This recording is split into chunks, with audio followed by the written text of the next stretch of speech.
So I tried only to read the titles and a little comment because I want to open a discussion if is possible also in this 20 minutes that we have. So my text that guide my reflection is this text of Thomas Aquinas. I read the text in Latin because there are many people here that understand very well Latin, and after I try to make a translation. Fides principaliter est ex infusione. That is to say that the faith comes from sort of infusion in the soul, in the people, in the mind. Et quanto ad hoc per baptismus dato. Thomas make an synthesis and say this infusion comes normally by the baptism, but not necessary, of course. Sed quantum ad determination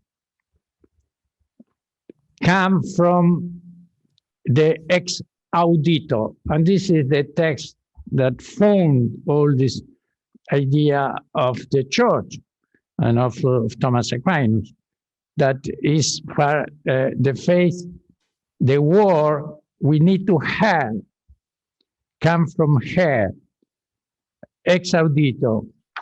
And for this, say Thomas Aquinas, this is a really very synthetic text, we need teach, we need catechismus, because we need to have a content of the faith.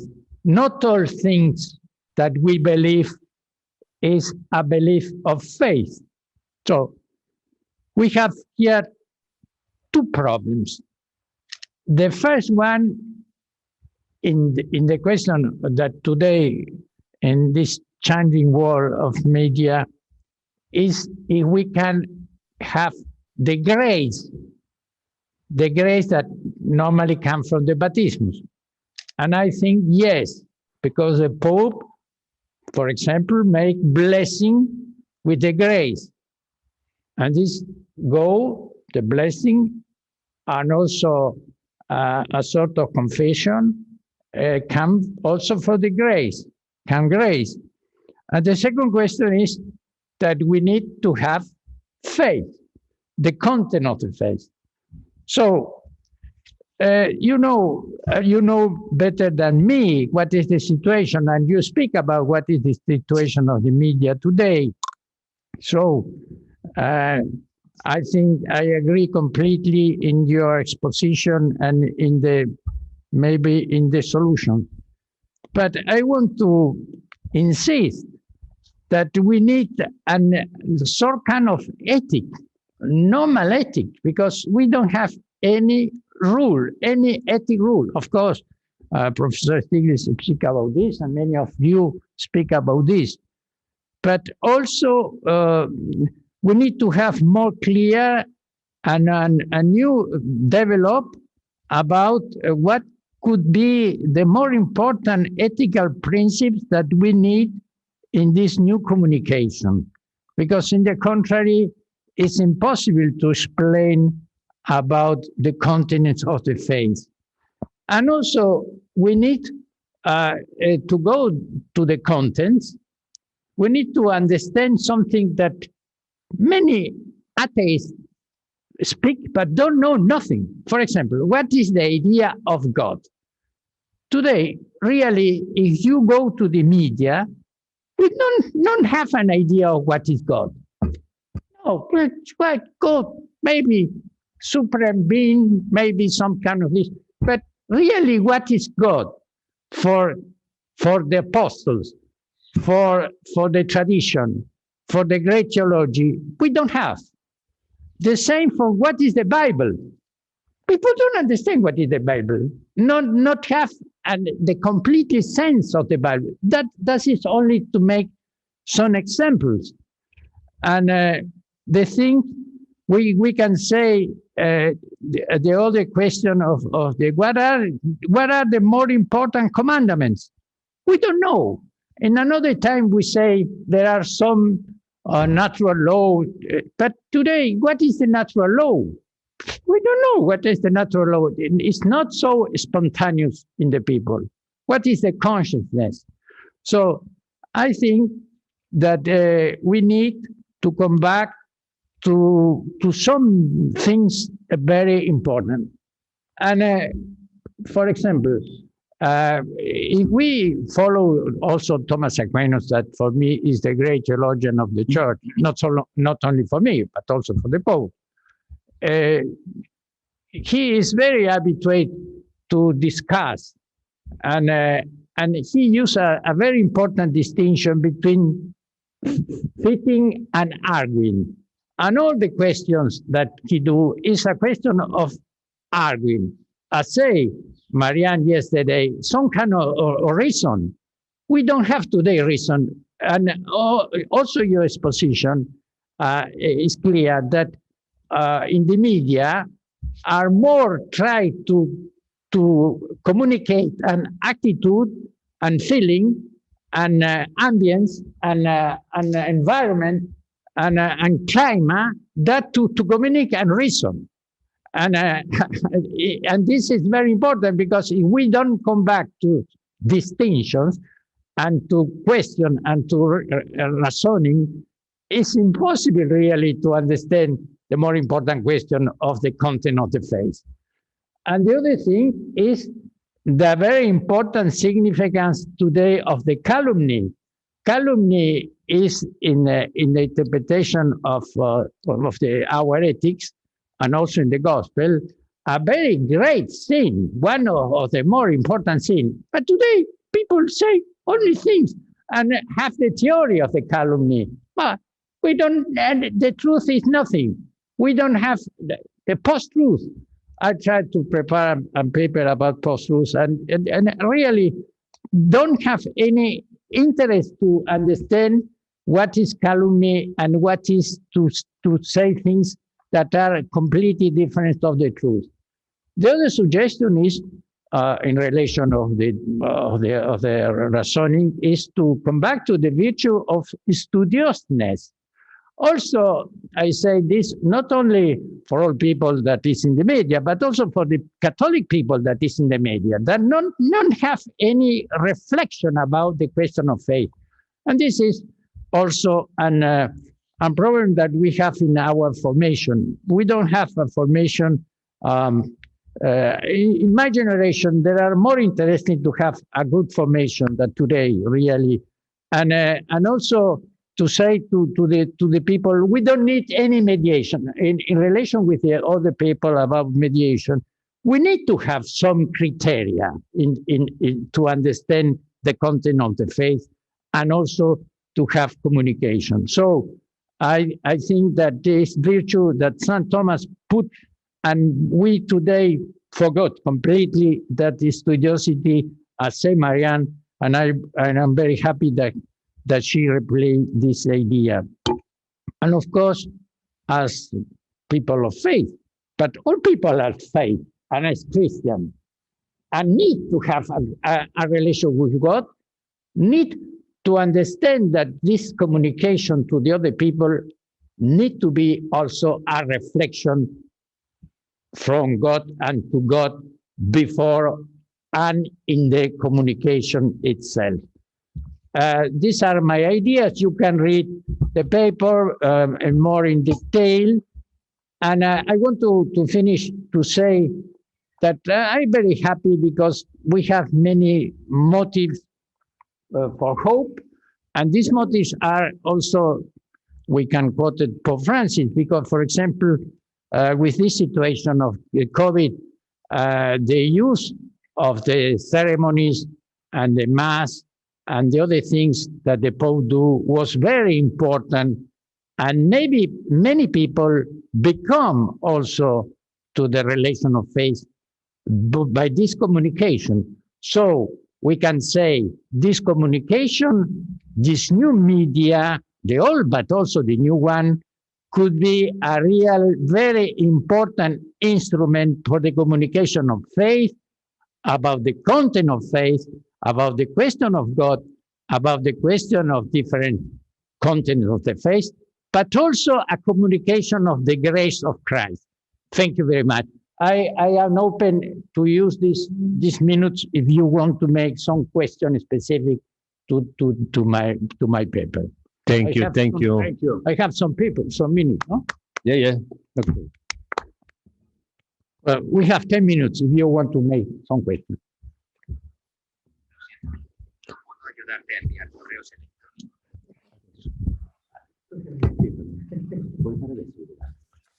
So, Marian, you have some question? Marian, you want to make some question? We have 10 minutes. Well, I will actually use what Pope Francis was trying to do in his dissertation that he didn't finish, and that was the idea that we should be thinking about how to reconcile the different realities that we were even talking about in this panel. And I wanted to actually combine what you said about studiousness or Aquinas with what we're all doing. And I was quite interested in really thinking about my own work as the perspectives today, we're calling it more representational. And I'm thinking that it's almost like a false dichotomy that we do not need to think that a representational and an anti-representational perspective are truly in opposition. I loved the example of a tree because I think the roots of what all of us are doing are to put our multiple perspectives together, and through that to have some kind of reconciliation of how we know in different ways, and how important it is that panels like this and yesterday and tomorrow are really giving the multiple perspectives of what a digital culture is doing. And you, Chancellor, are really focusing us, I believe, on at the root of everything. What is our truth? What is the truth of a culture? What is the truth of an individual that connects us to these deepest values? So I think also in this position that we have before, that there are some kind of paradox, because today we can have a more clear, we can take the example of a photography. We can perfect photography that in the past we can have a perfect film about the situation that in the past we don't have. And so more realistic communication, more realistic information, more completely information, and at the same time we have the maximum transformation of this. So I agree with the quotation that someone made in the beginning of the Pope Francis, and the Pope Francis repeat this in his last book, that say the media have the function to communicate the reality and not to make a sort of transformation of reality. He say this very clear, and say just is the contrary if the media not give the reality. He speak about reality or truth, but he speak about reality. So the function of media is to communicate the reality, not to transform the reality or to give opinions that come, for example, for the money or the other questions that are not for the good of the people. So I think we have this paradox, and we need to focalize this paradox, that in the moment that we can have a more perfect communication of reality, we have just the transformation of reality. So that is to say for you. Thanks. Can I ask a question? Yes, we have another 3-4 minutes for Q&A. Thank you. I was just wondering where investigative journalism fits. Is it a communication of reality or a transformation of reality? the function of journalism. Investigative journalism. No, the investigator of journalism is So- to communicate some reality that is not in the in the first level, but is anyway to communicate the truth about the reasons of the facts, the truth about the reasons of the indication, the truth about the reason of the direction. If the truth is money, to have more money, I'd say Joseph or the other. That so is to put in more explicitly what are the real motivation of the facts. Pierpaolo, Sorry, thank you. I want to make an observation on the nice presentation by the Chancellor. I'm wondering whether we should make a reflection on the semantics of the word communication. Marcelo, when you spoke about communication, talking about St. Thomas Aquinas, communication at that time and for St. Thomas, communication meant making something common. Communication, communus. So making something common means making knowledge, the knowledge of reality, the truth, common to people in communication. So in that sense, communication is a mediation by definition. And this argument goes back to the presentation by Professor Grusin. Nowadays, in modern times, communication means a totally different thing. Communication today means transferring a message, transferring bits of information from A to B, from one person to another. So it's an intermediation by definition. So we should make a reflection, I think, about the semantics of the term communication, what it means for each one of us, because communication as making something common is one thing. Transferring bits of information, photographs, a picture, etc., it's another matter. So we should reflect a little bit more on what communication means. Thank you. Really, we don't have time to replay, but I think it's very not so complicated the question. So for Thomas Aquinas, like us, not is a great difference.